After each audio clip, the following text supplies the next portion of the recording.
احباب کی توجہ ہے تو بات عرض کی جائے کہ انسان جو ہے وہ دنیا میں رہ کر اس قدر دنیا کے اندر مست ہے، مصروف ہے، اور دنیا کے نشے کے اندر انسان چور ہے۔ کسی کو دولت کا نشہ، کسی کو مال کا نشہ، کسی کو حسن کا نشہ، کسی کو جوانی کا نشہ، کسی کو اللہ اکبر علم کا نشہ، کسی کو اپنے تقوی اور پرہیزگاری اور عبادت کا نشہ۔ انسان ڈوب چکا ہے نشے کے اندر، انسان چکنا چور ہے اور اللہ کو بھول چکا ہے، خدا کو فراموش کر چکا ہے، اور انسان یہ تصور کرتا ہے کہ اسے دنیا سے جانا ہی نہیں ہے بلکہ دنیا میں ہمیشہ رہنا ہے، دنیا میں مستقل رہنا ہے، اور پھر انسان آخرت کو فراموش کر چکا ہے۔ اللہ رب العزت سوئے ہوئے انسانوں کو بیدار فرما رہا ہے۔ اللہ کا کلام، اللہ کا قرآن پکار پکار کر کے کم و بیش 14.5 صدیوں سے اس زمین کے اوپر انسانوں کو دعوت فکر دے رہا ہے۔ یا ایھا الذین آمنوا اتقوا اللہ ولتنظر نفس ما قدمت لغد واتقوا اللہ ان اللہ خبیر بما تعملون۔ اے ایمان والو، اللہ سے ڈرو اور کل قیامت کے لیے، آگے کے لیے کیا توشہ تم روانہ کر رہے ہو، تم نے کیا بھیجا ہے، کیا روانہ کیا ہے، اس سلسلے کے اندر غور کرو، اس سلسلے میں فکر کرو۔ آخرت کے لیے کیا توشہ روانہ کیا، آخرت کے لیے کیا توشہ بھیجا، اس سلسلے میں غور و فکر کرو۔ قرآن غور و فکر کی دعوت دے رہا ہے، تم نے کیا روانہ کیا، اور پھر کہتا ہے واتقوا اللہ، اللہ سے ڈرو، ان اللہ خبیر بما تعملون، اور اللہ تمہارے اعمال کی خبر رکھتا ہے، وہ علیم بھی ہے، وہ خبیر بھی ہے۔ اللہ اکبر۔ اب آپ اندازہ فرمائیں، قرآن مقدس کی آیہ کریمہ کی روشنی میں ذرا یہاں تھوڑی دیر بیٹھ کر ہم غور کریں۔ میرے بھائیو بتاؤ، ہم نے آخرت کے لیے کیا روانہ کیا، آخرت کے لیے کون سا توشہ روانہ کیا؟ اللہ اکبر۔ وہاں انسان کے اعمال پوچھے جائیں گے، وہاں انسان کے اعمال کے متعلق سوال ہوگا۔ غفلت کے اندر زندگی گزارنے والے انسان، ذرا تصور تو کر، کل قیامت کے دن اللہ کی بارگاہ میں تیرا جواب کیا ہوگا؟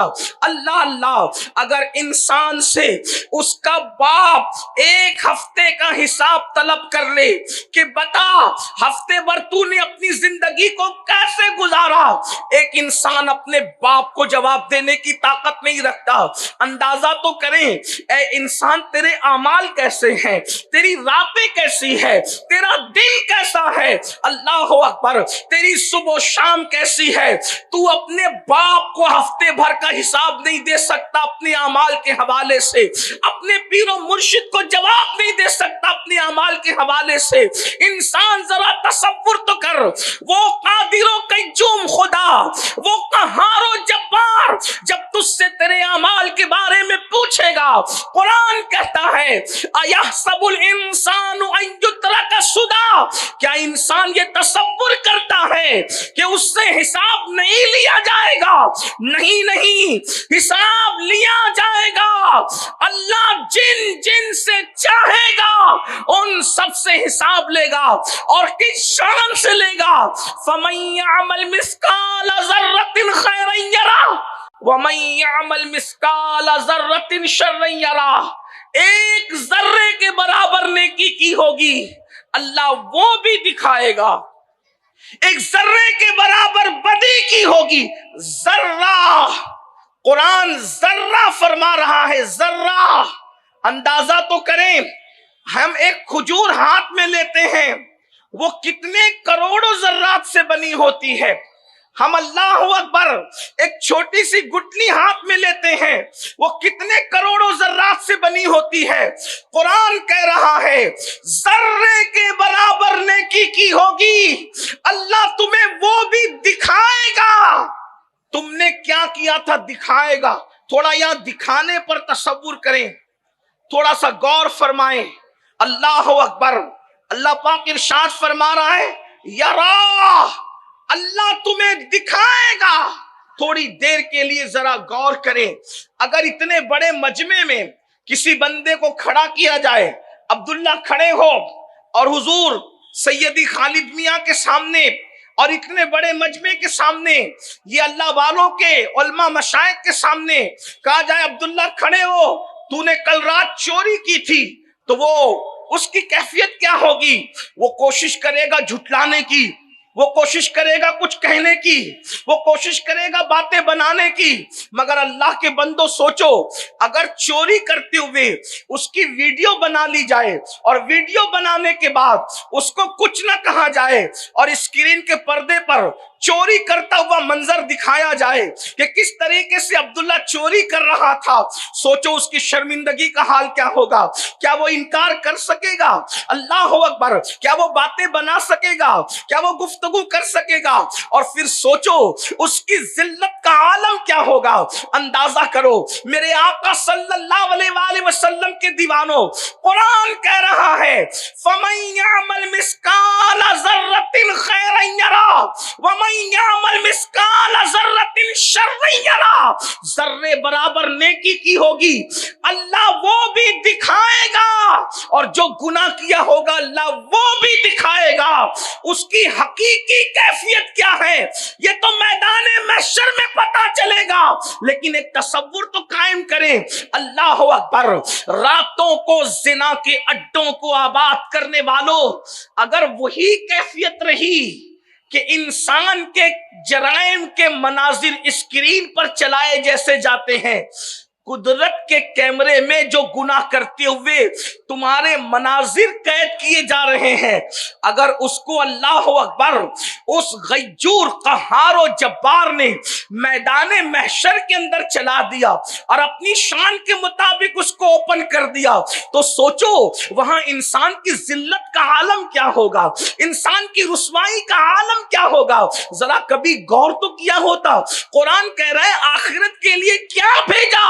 ذرا تصور کرو، اگر ہم نمازیں بھیجتے تو بھی ہمیں ڈرنے کی ضرورت تھی، اس لیے کہ نماز پڑھ بھی لیتے، اگر کسی عالم کے سامنے پڑھتے تو وہ ہماری نمازوں میں درجنوں غلطیاں نکالتے کہ تم نے قرآن صحیح نہیں پڑھا، رکوع کی تسبیح صحیح نہیں پڑھی، تمہاری کمر جیسے سنت کے مطابق جھکنی تھی نہیں جھکی۔ میرے بھائیو ذرا غور کرو، نماز پڑھ کر بھی ہمیں ڈرنا تھا، اس لیے کہ جب ایک عالم ہماری نماز کو پاس نہیں کر رہا ہے، ہماری نماز کی تصدیق نہیں کر رہا ہے، تو اللہ اکبر وہ عالم الغیب جب ہماری نمازوں کو جانچے گا تو ہماری نمازوں میں کتنے عیب نکالے گا اور ہماری نمازوں کا حال کیا ہوگا۔ تو اللہ کے بندو ہمیں تو نیکیاں بھیج کر بھی ڈرنا تھا، مگر افسوس، 100,000 افسوس، ہم نے تو نیکیاں بھیجی ہی کہاں، ہم نے تو جوا کرتے ہوئے گناہ بھیجے، زنا کرتے ہوئے گناہ بھیجے، شراب پیتے ہوئے گناہ بھیجے، نشہ کرتے ہوئے گناہ بھیجے، عورتوں پر بد نظری کی ہوئے گناہ بھیجے۔ اندازہ تو کرے ہمارے نام اعمال میں گناہوں کے سوا ہے کیا؟ آج یہ قیامت جب قائم ہوگی اور ضرور ہوگی، مگر بزرگوں نے فرمایا جب انسان کو موت آتی ہے اس کی قیامت اسی وقت قائم ہو جاتی ہے، اس اعتبار سے کہ اب وہ اپنی آخرت کی تیاری نہیں کر سکتا۔ آئیے اس لیے کہ 10 بجے محفل مکمل ختم ہونا ہے انشاءاللہ، تو میں اپنی گفتگو کو وقت پر مکمل کروں گا۔ ایک آپ کے سامنے میں حدیث پڑھنا چاہتا ہوں، اپنے جوانوں کی توجہ، غفلت میں زندگی گزارنے والوں، قبروں کو بھولنے والوں، میدان محشر کو بھولنے والوں، اللہ کے رسول غیب دا نبی مصطفیٰ کریم رؤوف الرحیم صلی اللہ علیہ وآلہ وسلم ارشاد فرماتے ہیں جب انسان مرنے لگتا ہے، جب انسان کو موت آتی ہے، جب انسان دنیا سے جانے لگتا ہے تو اس وقت اس کے پاس 5 فرشتے آتے ہیں اور 5 فرشتے مختلف انداز میں اس سے گفتگو کرتے ہیں، مختلف مراحل پر اس سے مخاطب ہوتے ہیں، اس سے بات کرتے ہیں۔ آئیے وہ 5 فرشتوں کی صدا کیا ہے میں آپ کے سامنے حدیث پاک کی روشنی میں پیش کرتا ہوں، ذرا توجہ کرنا۔ یاد رکھو میرے بھائی، دنیا میں کون رہا جو ہم رہیں گے؟ یہ دنیا سرائے فانی ہے، جگہ جی لگانے کی دنیا نہیں ہے، یہ عبرت کی جا ہے تماشا نہیں ہے۔ جوان جوانی کے غرور اور گھمنڈ میں، خدا کے غضب کو چیلنج کرنے والوں، جوانی کے نشے میں خدا کے دین کو پیٹ کے پیچھے ڈالنے والوں، ایک وقت وہ آئے گا جب موت کی تلوار جو انسان کے سر پہ لٹک رہی ہے، انسان کی روح اور جسم میں وہ جدائی پیدا کرنے کے لیے آئے گی۔ اس وقت رونا ہوگا، اس وقت پچھتانا ہوگا، موت سے کوئی نہیں بچ سکتا۔ میرا اللہ فرماتا ہے اینما تکونوا یدرککم الموت ولو کنتم فی بروج مشیدہ، اگر مضبوط قلعوں میں جا کر کے چھپ جاؤ گے تو وہاں بھی تمہیں موت آ کر کے رہے گی۔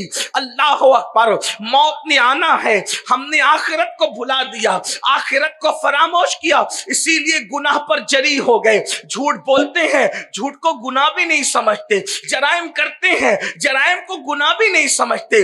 آئیے اللہ کے رسول صلی اللہ علیہ وآلہ وسلم کا فرمان سنیے اور سوچئے ہمیں کس گھاٹی سے گزرنا ہے، کس منزل سے گزرنا ہے جسے موت کہتے ہیں۔ موت وہ کیسی گھاٹی ہے، وہ کیسی گھاٹی ہے، اس کا حال کیا ہے؟ آئیے پہلے تو میں آپ کے سامنے یہ عرض کروں کہ موت آتی کیسے ہے، موت کیسے آتی ہے۔ لوگ سمجھتے ہیں انسان بستر پہ پڑا بڑا ہی سکون سے مر رہا ہے۔ میرے بھائیوں، اللہ اکبر، اتنے سکون سے انسان نہیں جاتا جتنے سکون سے وہ بستر پہ پڑا رہتا ہے۔ یہ اللہ کی حکمت ہے، ہاتھوں سے، پیروں سے، زبان سے میرا اللہ طاقت چھین لیتا ہے۔ اگر اللہ لوگوں کی طاقت ہاتھ پیر کی نہ چھینے تو جب جانور ذبح ہوتا ہے تو وہ کس طرح تڑپتا ہے، اس سے زیادہ انسان تڑپے۔